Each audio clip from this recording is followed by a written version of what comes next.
దాదాపు ఓ 3 దశాబ్దాల క్రితం. అందరి యువతలాగే ఓ 20 ఏళ్ల కుర్రాడు జీవితం విసిరే సవాళ్లను ఎదుర్కొంటూ వాటి సమాధానాల కోసం ఎదురుచూస్తున్నాడు.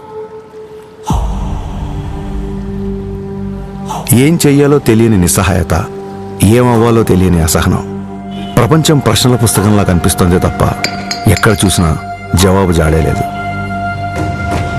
ఇది కేవలం ఆ 20 ఏళ్ల కుర్రాడి సమస్యే కాదు, అప్పటికి ఇప్పటికీ ఎంతో సతమతం అవుతున్న ఎందరో యువత సమస్య కూడా. ఇలా సతమతం అవుతూ ఎటు వెళ్లాలో తెలియని సమయంలో మార్షల్ ఆర్ట్స్ అతనికి మార్గం అయ్యింది.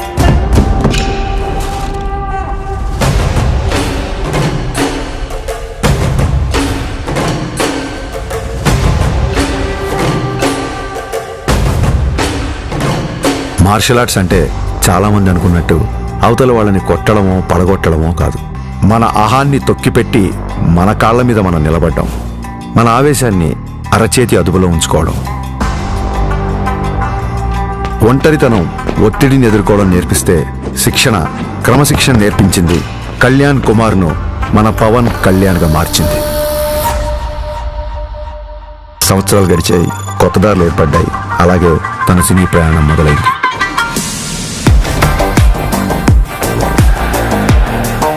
తను నేర్చుకున్న కళకు శిక్షణ తోడయ్యేసరికి అది తెర మీద నిజంలాగే కనిపించింది.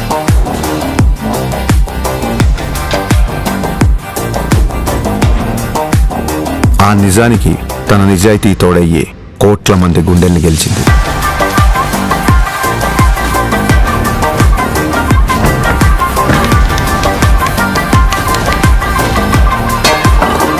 ప్రయత్నంలో లోపం లేకపోవడంతో ఫలితానికి సంబంధం లేకుండా ఎంతో మంది అభిమానుల్ని ఆయన దగ్గరికి చేర్చింది. కరాటే, కిక్ బాక్సింగ్, ఎస్క్రిమా, ఇలా మార్షల్ ఆర్ట్ ఏదైనా అదే డిసిప్లిన్, అదే క్రమశిక్షణ. వాటిని కూడా తన సినిమాల ద్వారానే జనాలకు దగ్గర చేశాడు.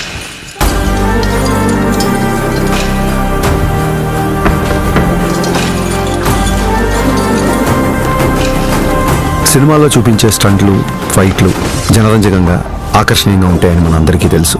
కానీ కళ్యాణ్ గారి సినిమాల్లోకి వచ్చిన తర్వాత ఆ యుద్ధ కళల్లో, ఆ ఫైట్స్లో, ఆ స్టంట్స్లో ఒక హానెస్టీ, ఒక నిజాయితీ, ఒక క్రమశిక్షణ, ఒక నిబద్ధత కనిపించడంతో ఆ మార్షల్ ఆర్ట్స్ అనేవి జనాల్లోకి చాలా వేగంగా దూసుకెళ్ళాయి.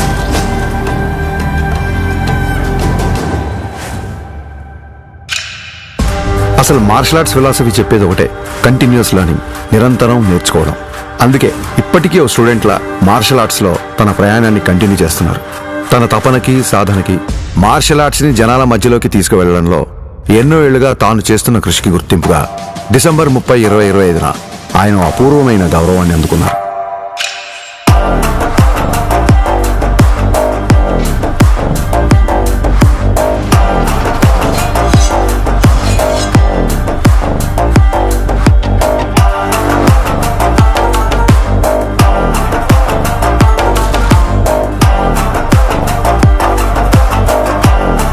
ఈ సత్కారానికి కారణమైన వారు భారతదేశంలో జపనీస్ మార్షల్ ఆర్ట్స్ కి దారి చూపించిన ప్రముఖ గురువు ప్రొఫెసర్ డాక్టర్ సిద్దికీ మహమూదీ గారు. గోల్డెన్ డ్రాగన్ సంస్థ ద్వారా భారతదేశంలో జపాన్ బూడో పరంపర వ్యాప్తికి కృషి చేస్తూ కేవలం దేశంలోనే కాదు, ప్రపంచవ్యాప్తంగా గుర్తింపు పొందిన మార్షల్ ఆర్ట్స్ గురువు ఆయన.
We are pronouncing Pawan Kalyan the first samurai of Andhra Pradesh and the Tiger of Martial Arts.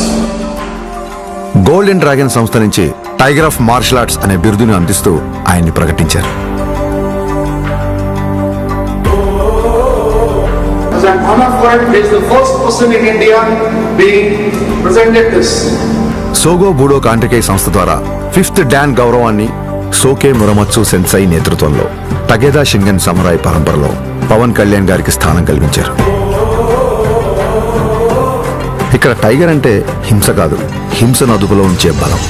బలం అదుపులో ఉండాలని చెప్పడమే ఆ బిరుదు యొక్క అర్థం. కళ్యాణ్ గారికి తెలుసు ఈ గౌరవం తన మార్షల్ ఆర్ట్స్ ప్రయాణంలో మరో కొత్త అధ్యాయం మాత్రమేనని. ఈ గౌరవం, గుర్తింపు ఆయన బాధ్యతను మరింత పెంచాయని చెప్పక్కర్లేదు. తన నమ్మకం ఒక్కటే, ఓ దేశపు సంపద అంటే నదులు, ఖనిజాలు, అరణ్యాలు మాత్రమే కాదు, కళలతో, క్రమశిక్షణతో తయారయ్యే యువత. అటువంటి వారే వికసిత్ భారత నిర్మాణ రూపకర్తలు. దృఢమైన శరీరం, చురుకైన బుద్ధి, బలమైన వ్యక్తిత్వాల వైపు దేశ యువత నడిపించడమే తన లక్ష్యం. జై హింద్, జై భారత్.